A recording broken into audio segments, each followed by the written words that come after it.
Well, guys, it's mowing season finally.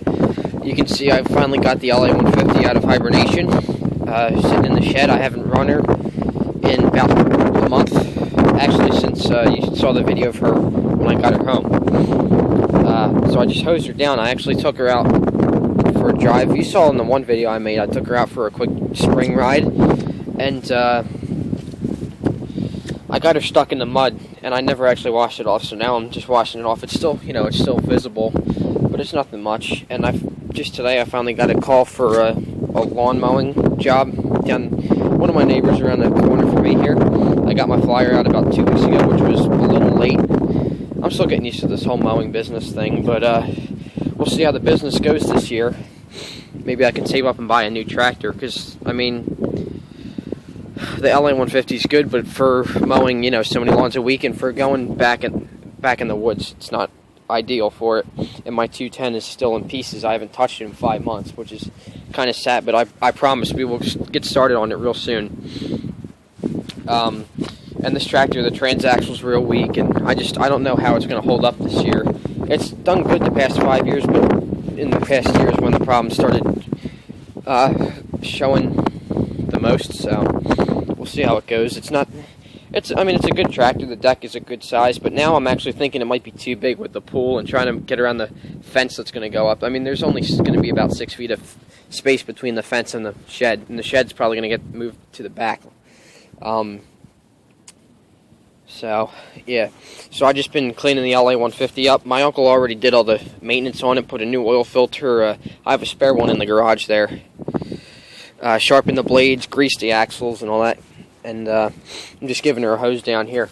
Now, I'm 99% positive that the reason for the short is in the solenoid, because we've tested the battery, we've tested the starter and everything, valves adjusted, and now, you see, I have both battery cables plugged in, and the fuse is always in now. I always leave it like that, and it kills the battery, so it still does that. So my uncle didn't exactly fix the problem, but now we know for sure what the problem is, so I'm probably just going to spend $15 and just replace the solenoid.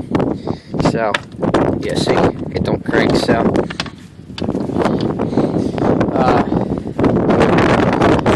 yeah, I'm thinking a reasonable replacement for this tractor would be a GT or GX series model, like a GT 225 or 235. The GT 225 has a single cylinder Calder command motor, 15, and then they made a 16 horse version. And it's got a K71 transaxle, which I believe is the same that they use in the X500s, which is real heavy duty. And that's actually one of the few tractors where the transmission is beefier than the motor. But the problem with that is that when you're mowing on a hillside, with the motor isn't powerful enough to spin the deck and the transmission. So the 235 has a twin Briggs & Stratton Vanguard, then the later ones had a Kawasaki. And I'm not a huge fan of Kawasaki's, but I would be willing to give it a try.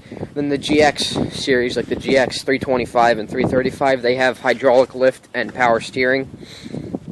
And they're the same transmissions, they just have bigger motors, and the 345 actually has a liquid-cooled motor, so that would be a good one too. But the problem is that they're all hard to find now because everyone has one, and they're expensive if you can find one. So, I don't know. I'm curious to see how much I can get on a trade-in for this before I blow the transaxle, and then it's going to be worth nothing. So, yeah. So she's all clean, and I'll walk around the yard real quick and show you guys how quickly the grass came up. We fertilized the lawn on Easter Sunday, actually before that, and you can see how nice and green it's gotten. Sorry for the shaky camera. I'm recording this with my phone, my Samsung Galaxy S3, which I've used for the past few videos, and I think it's real nice. It's actually better than my own video camera, but you can see it's getting real high in some places. I got to do the trimming along the edge here. It came up real quick. You can see there's a dead spot from where we switched the fertilizer, but you can see over there it's getting real high. And then in the back here, you can see along the dirt path that they made, you can see the edge of where we didn't fertilize it. We didn't bother doing that because, they still have to bring the stuff in and out of there for when they finish the pool, so they marked out the sprinkler lines. And then just yesterday, my uncle and his crew came down and they landscaped. They put all fresh mulch down and trimmed the bushes and plants up and got it looking real nice. And we're just putting in the pool this year and the concrete and all that stuff. We're not worrying about landscape. So let's go back to the tractor over here. For my mowing business, I actually considered buying a big 5x8 towing trailer, like one that you'd hook behind a pickup truck, and I could pull it behind the pickup, because, I mean, you can't pull a trailer like that with this tractor. The transaxle's too weak. Sorry about the wind. I figured, I mean, I'd be able to tow everything with it, and it wouldn't be much of a problem for the 210, because I've seen other guys who can tow 5x8 trailers with their 200 series tractors. They're real tough, real heavy duty. But I figured I would just ditch that idea. Someone else actually gave me the idea to hook just a regular garden cart utility trailer behind it, like a 17P poly cart, or even an older metal one. I'm not exactly sure which model yet, but hopefully one that's has a good amount of volume, you know, to carry things. And I could carry the push mower and the weed whacker and all that stuff behind it. And then the sweeper, I actually don't know how I would carry that, but I'm thinking what I'm going to do is just buy a set of mulch blades to put under the 54-inch deck, so I can just mulch the lawns, because one, it's easier and it's healthier for the lawn, and two, it eliminates the clippings, so I won't have to sweep, and I can actually get rid of this thing. So I have, this one's only about 2 years old, but that's a replacement for the other one we had. This piece of crap. You can see that one sitting over there. That was a precise fit. It took us 2 hours to put it together, and the bristles, the brush sections got all bent up when we were going over the lawn, and there were no stones or any of that in the lawn. It just got bent up, and then I'd be out sweeping, and there'd be I'd just be finding pieces of the bristles in the yard, and I was like, what's going on here?